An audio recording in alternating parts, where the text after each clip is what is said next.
Okay, and we're back to practice with Snell's law.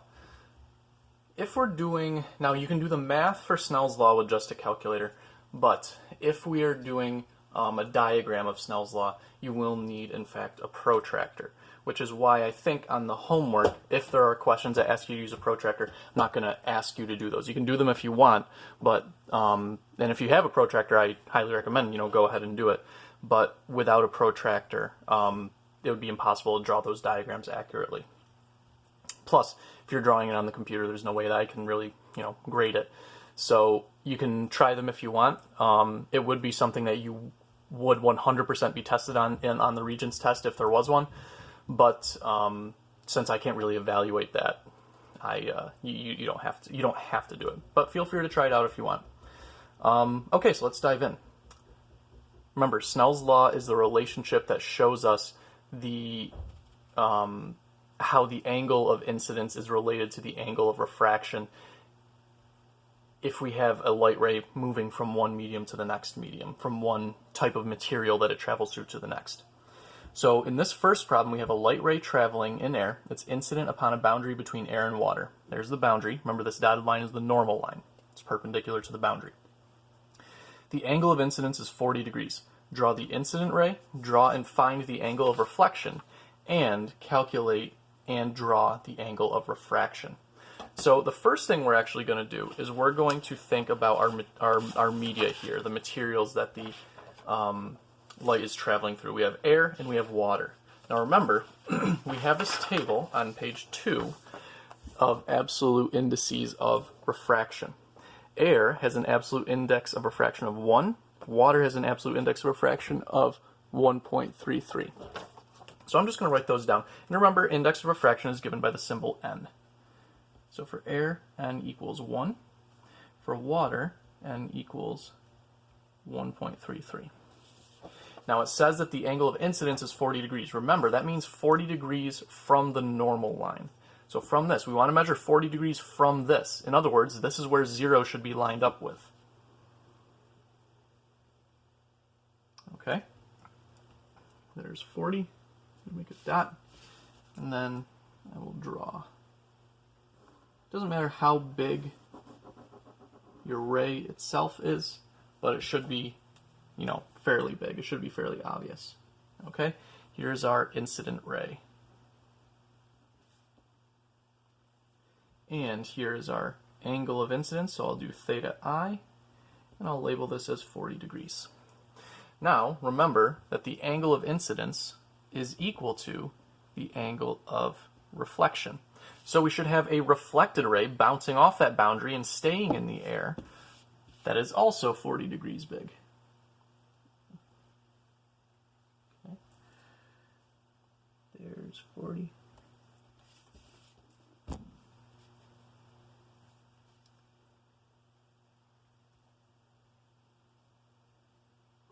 And we draw. Okay. And there's our reflected ray. And again, the reflected ray creates an angle of reflection that is 40 degrees. Now, we can't just guess as to what the refracted ray, what the angle of refraction is going to be. We actually have to figure it out, and the way we do that is with Snell's law. So Snell's law, again, is n1 sine theta 1 equals n2 sine theta 2. Okay? n1 sine theta 1 equals n2 sine theta 2. So, usually, typically, the left-hand side is for the incident ray, the right-hand side is for the refracted ray. The incident ray is in air, so n1 is just going to be 1. And the angle, sine theta 1, that means the angle that is important in this first boundary for the incident ray. That's the angle of incidence. That would be 40 degrees. So, on the left-hand side, we have 1 times the sine of 40 degrees. For N2, that's the side for the refracted ray. The medium where the refracted ray is going to be, which is down here. By the way, it's going to, since we have a ray going to the right now, the refracted ray is still going to be moving, it's still going to be pointing to the right. It's not going to point back to the left. Sometimes I see people choose that, and I'm never quite sure why. Okay, anyways, N2 is the index of refraction for where the refracted ray is, and that's water, which is 1.33 times sine theta 2. Okay? We're looking for the angle of refraction. We don't know what the angle of refraction is. That's what we're looking for. So we're solving for theta 2. We know that 1 times anything is just itself. So 1 times sine 40 is the same as just plain old sine 40. And I can find sine 40, the sine of 40, by my calculator, and yours might be different, so you need to know at this point how to use your calculator. Typing in 40 and then hitting sine. And it gives me 0.6428 approximately. That's fine. I don't even have to write that down. If you look at how to solve for sine theta 2, we want to get that by itself, which means let's get this coefficient out of there. So if we take sine of 40 degrees and divide by 1.33, what we're left with is, and I'm going to round to 4 decimal places here. This isn't the answer, but it's one step from the answer. 0.4833 equals sine of theta 2. We're not looking for sine of theta 2 though. We're just looking for plain old theta 2. What this says right now is that if you take the sine of the angle that is theta 2, you get this number. That's fine, but we want to know what that angle is in the first place. At this point, a lot of people are like, well, now don't you have to divide the sine over or do something like that? No, it's not technically dividing the sine over. It's called taking the inverse sine of both sides. Sine itself, sin, is a function. It is an operation that you are telling the calculator to do. In order to remove that, you have to do the reverse operation. Okay? So, because sine isn't a number or a variable, you can't divide it. But the idea is the same. Okay? If I had x equals 4, or x plus 4 equals 6, and I wanted to get x by itself, you would say, oh, well, since there's 4 being added to it, we need to subtract 4. It's the same idea, but you need to realize that sine is not an algebraic variable or number. We need to do the inverse of sine. Excuse me, that is done all right on the calculator. On my calculator, there's a second button, and it says sine -1 in green above the sine button. That's how I do inverse sine.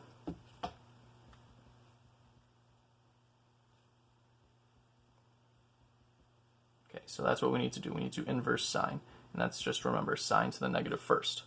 Second, inverse sine, and what I get is a number that seems like a reasonable angle. I get theta 2 equals 28.9 degrees. Don't forget that degree sign. Okay, that's important. So that's my angle of refraction, and now I have a chance to draw that out. And that means that the angle of refraction is 28.9 degrees from the normal line. So let's line that up. Okay, 28.9 is almost 29 degrees, so that's right about here. Okay, I don't have to draw all the way out there, but I do need to draw, make it look decent. There we go. Angle of refraction equals 28.9 degrees. Okay, and this is the refracted ray. Now, it doesn't look like it curves that much. Refracted ray.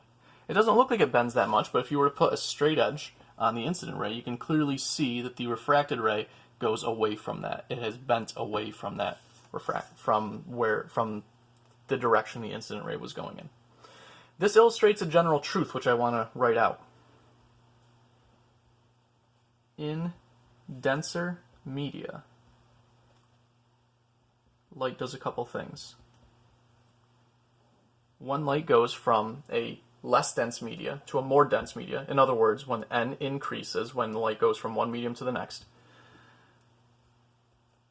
light bends toward the normal line.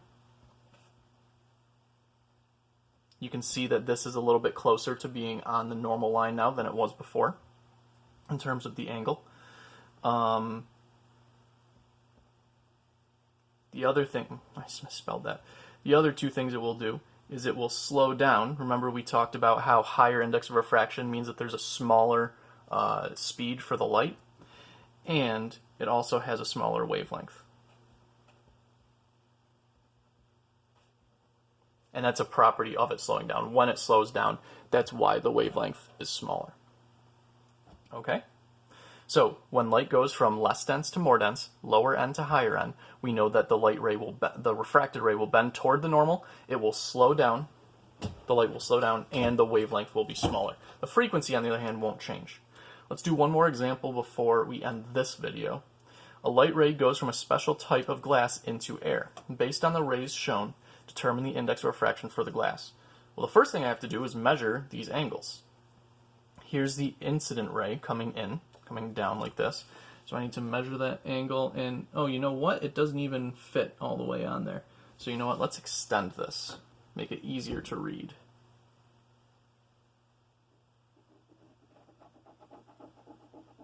There we go. And let's extend this one as well.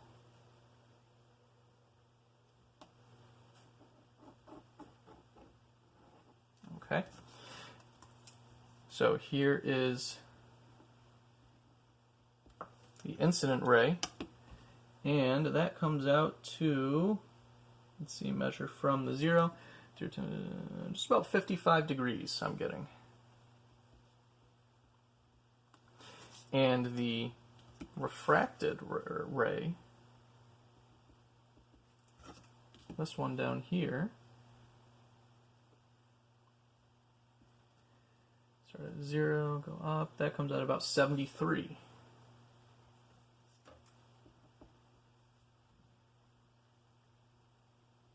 Degrees. Okay, and just for the heck of it, if I were to draw in the reflected ray, since the angle of incidence is 55 degrees, we know that the reflected ray must also be at an angle of 55 degrees. So let's just do that just for practice, just so you guys don't forget.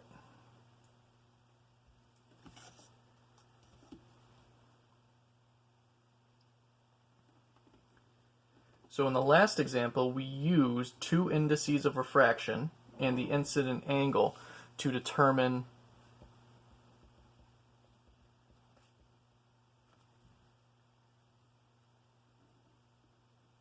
sorry, I just cut myself off there. We use the two indices of refraction and the incident angle to determine the angle of refraction. Here we have kind of the opposite going. We have the incident, we had to measure the incident angle. We had to measure the angle of refraction. And now what we're going to do, since we know that air has an index of refraction of 1, we can find the index of refraction of the glass. That's what we're looking for. Determine N for the glass. This is a refracted ray. So, we turn to Snell's law again. N1 sine theta 1 equals N2 sine theta 2. The side with the 1s on it is the side typically for the incident ray. The incident ray is in an unknown material, so we don't know what N1 is, but we do know the angle of incidence. That would be 55 degrees. So N1 sine of 55 degrees equals N2, which is air, so that's just 1, times the sine of the angle of refraction. Angle 2 is the angle of refraction in this case. Sine of 73 degrees. We're just trying to solve for N1. Here, the sine is on the 55 degrees. It's not on the N1, so we don't have to do any fancy inverse sine things. All we have to do is divide sine of 55, which is just a regular old number, to the other side. And since it's 1 times the sine of 73 on the other side, really what we're doing is just dividing the sine of 73 divided by the sine of 55. So I'm going to type in 73 sine divided by 55 sine and hit equals. And I end up with N1 equals 1.17. Okay, so that means the index of refraction is slightly more than the index in this glass than the index of refraction in air. So what you see here is we have a, so this is actually 1.17. We have light going from a more dense material into a less dense material, and look what happens. The light came in at an angle of 55 degrees, it left at an angle of 73 degrees. It bent away from the normal. So in less dense media, Here's what light does. If it goes from less dense to more dense, and again, I probably should have written this a little better. This shouldn't just say in denser media. It should be when light goes from less dense to more dense. And this should be as light goes from more dense into less dense. It's the relative, it's the relationship between the n numbers, the indices of refraction, that's important. So in the less dense media, after coming from a more dense media, light will do the following three things. Bends away from normal. If we have if we now are in a smaller, in a material with a smaller index of refraction, we've seen before that means the light must speed up. And if it speeds up and the frequency stays the same, that means that there is now a larger wavelength. Okay? So when we go from less dense to more dense, the light bends toward the normal, it slows down, and there's a smaller wavelength. Frequency remains the same. If we go from more dense to less dense, like in the second example, everything is the opposite. Light bends away from the normal, light speeds up, and there's a larger wavelength. Okay? Those are very good generalizations that work when you're using Snell's law, as long as you know whether you're traveling, whether the n value, the index, is increasing or decreasing as you go through the boundary. We're going to talk about some special cases next. I'll see you then.